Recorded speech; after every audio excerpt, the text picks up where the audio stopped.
Now we're going to move into our student development section, which will be the best methodologies and tactics to get your students to have the highest possible skill development in that martial arts. So the first section here is you need to teach the material, but you also need to show why it's important, okay?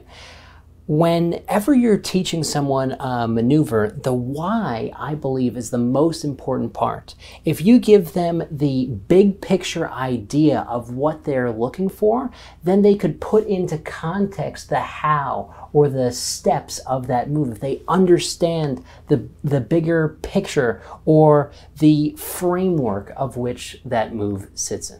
All right, the next one is going to be the how. And the how is very simple. The how is what instructors normally teach. How am I going to move my physical body to be able to achieve this move? So considering the who is simply knowing our audience. Who is this technique going to be for? What we teach is very important. Something that actually drives me crazy, and I see this all the time, 3- and 4-year-olds in a lot of jiu-jitsu classes are learning strangles. This is a extreme maneuver where you could actually kill someone with your physical hands. So what you're teaching your students is really important. Can your student handle a move that you could actually end up killing someone with your human body? And also, the what is important in the sense that, let's say someone gets caught in a baseball bat choke or baseball bat strangle. If they are caught in a baseball bat, then showing them the defense for that move right afterwards is oftentimes a really good idea, whereas a baseball bat choke defense really doesn't have a phenomenal place to exist in a lot of curriculums. So what you show your students is another important consideration. So the when is also very important. This refers to the timing of the technique. A lot of times when a student is able to understand the framework and the big picture of their why, they can understand when to do the move, okay? So does this move have an action-reaction element into it?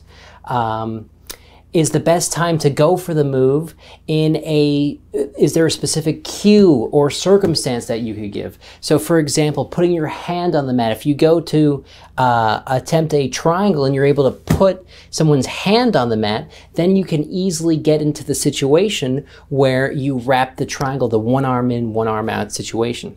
If you back people up and you see their toes come off of the mat, then all of their weight is going backwards. So make sure you're giving the when, the best timing to do the move, when you're teaching as an important consideration as well. Okay, so where does this fit? Where you place the technique in the person's current development or stage of learning can be very important. For example, lesson 2 should build off of lesson 1. Lesson 5 should have built off lessons 1, 2, 3, and 4, okay? So when you're considering all of the who, what, where, when, why, and hows of a certain technique or system or movement, you are giving the student a much broader and a much more dynamic understanding of the move when most people are just showing the how. All right, the